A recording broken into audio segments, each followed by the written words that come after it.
sumasunod, wala iwanan. Seksyon.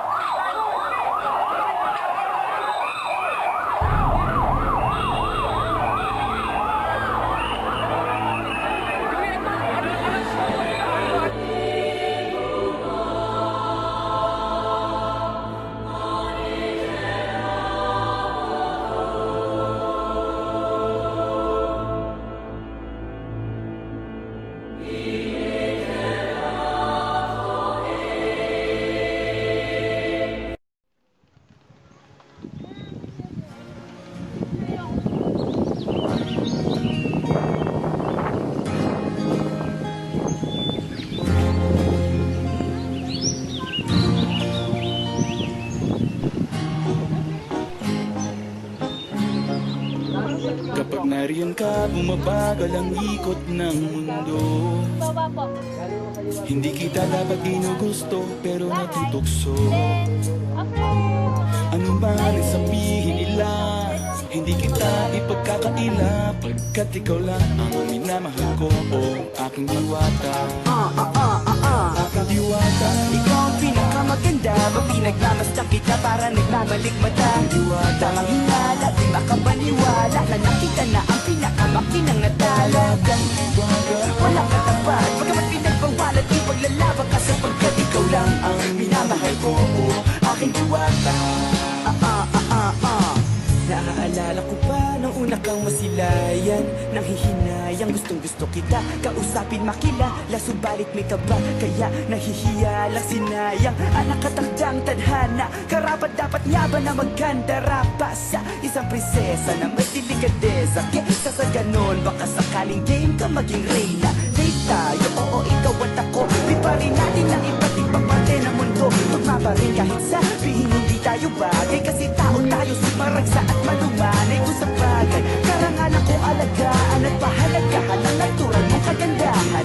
Aminin ko man o hindi, kapag nasa paligid ay masili lang umihite sa nakakot at mahal. Ka, bumabagal ang ikot ng mundo. Nakita ko na. Mukhang ito na. May tao. Papunta na. Magandang hapon po. Nandiyan po ba si Cecil? Cecil, may bisita ka, anak. May bisita ka. Pasok kayo. May bisita tayo. Upo ka. Magandang hapon. Magandang hapon din po. Tay, nasabihin ko sana kami dalawa. Ano yan, anak? Hingin ko po sana ang kamay ng inyong anak. Di ba kayo nabibigla? Pag-usapan na naman din namin. May sapat na ipon ka na? Opo, may sapat na ipon po ako. At isa po akong inyahero sa ibang bansa at nakapag-ipon na rin. Hindi ba masyadong maaga para sa inyong dalawa? Nakapagplano na po kami.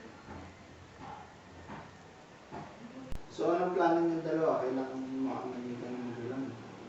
Sa makalawa po, pupunta po sila dito mag-anak. Pinaghahanda lang po na din namin yung mga kakbab. May tao. Papunta na.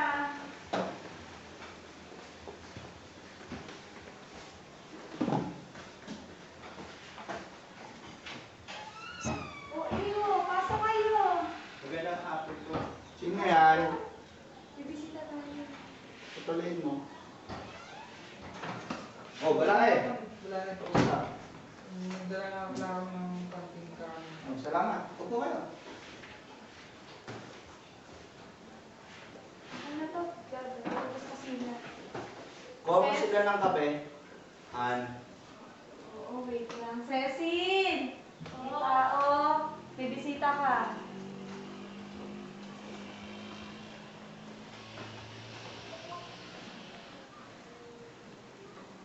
Balay. Anong atin? Ang sadya nga pala sana namin yung sa planado ng kasal ng dalawa.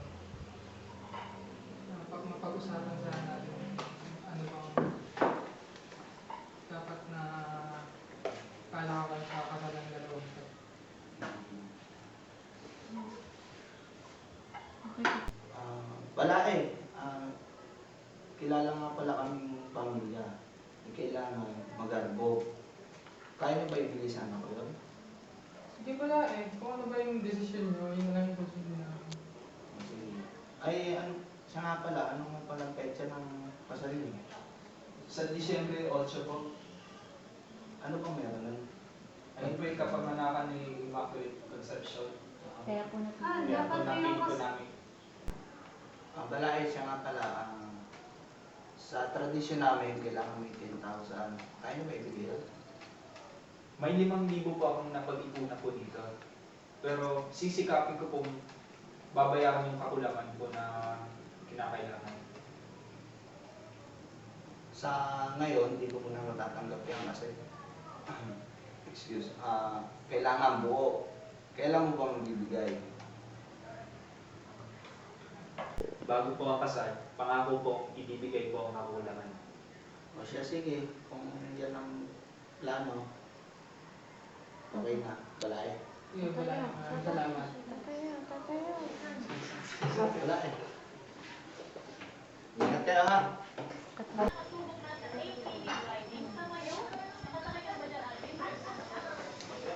Pasensya ko na yung tatay ko ha. Hindi pa lang kasi yan handa na mag-pasal tayo. Nangunawa na. Sige, mauna na kami. Ganun na.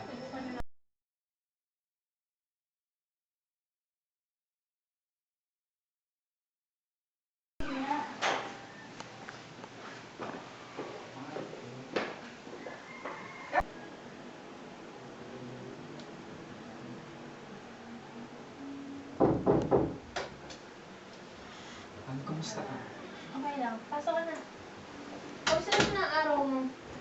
Ito, pagod. Pero kahit pa paano, masaya naman ako sa ginagawa ko sa araw-araw na trabaho. Gusto mo ba maghain na ako?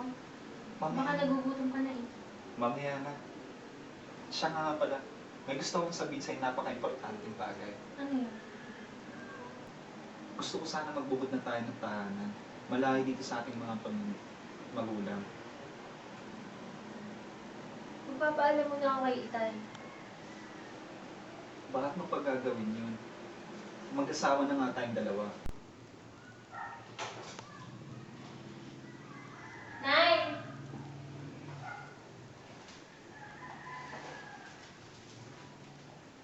Anak, saan ka pupunta? Di kayo nakagaya.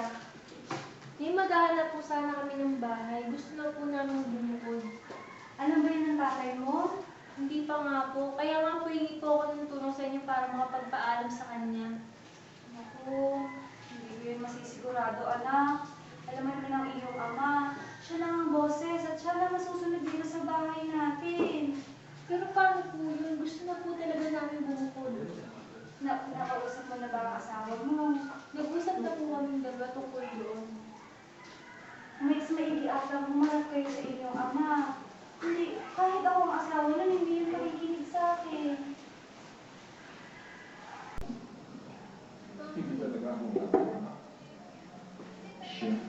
Anak, doon ka nga pa na matulog sa kwarto ng mami mo. Masama ang pakiramdam niya.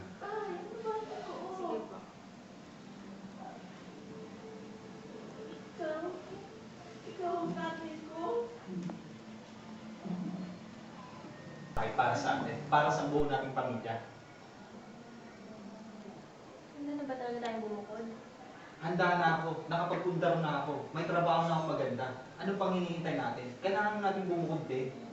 Magpaalam muna tayo kay Itay. My God! Ako ba na desisyon ng iyong magulang para umalis tayo dito? Hindi mo ba ako kayang intindihin? May utang na loob din naman tayo sa kanya, di ba? So kung ayaw mo sumama sa akin, pwes iiwan na kita dito.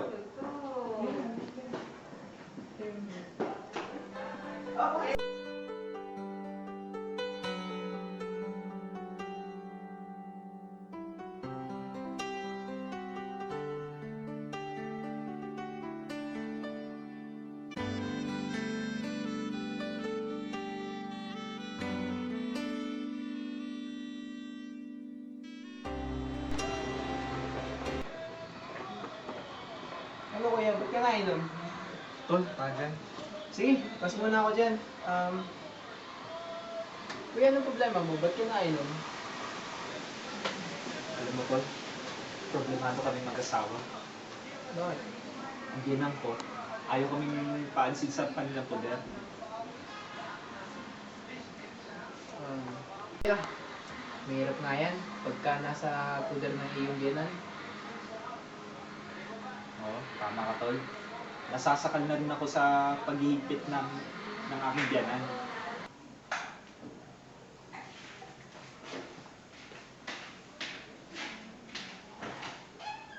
Ay, pwede ko makausapin si Ceci. Sige, tol.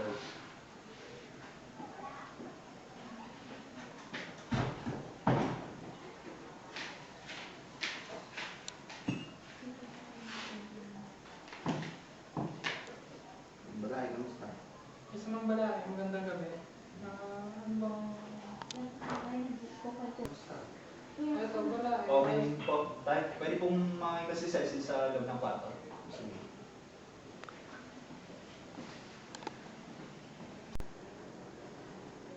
Oh, Han, meron ka ba ng bisita? Oo, dinalo ko yung balay. Ah, sa Ceci, nandyan ba? Sama mo. Sige, pupuntahan ko lang, Han. Nanig ka dito sa sariling mong tahanan. Paano ko maimangal sa sarili ko pangangahay? Oh, anak, nandito ka pala. Bakit parang nagkakagulo kayo? Ano nangyayari? Tito. Teka lang. Ano munang nangyayari? Magsiupo kayong lahat. Mag-usap-usap tayo. Oh, anong meron? Siya eh!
Pangako mo sa'kin,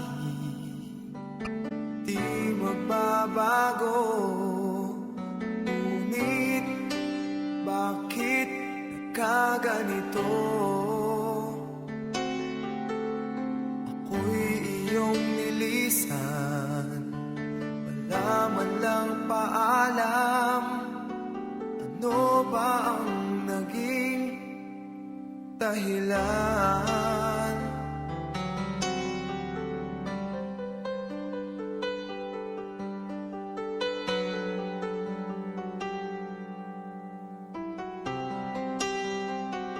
Pasensya ko na yung sabi ko ha. Hindi pa lang kasi yun ang dami. Basa puso, Sige, mauna na kami. nais kong malaman mo, mamahal ko ay di magbabago.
maghihintay pa.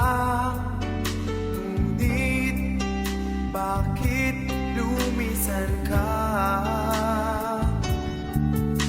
Magbabalik ka pa ba dito sa piling ko?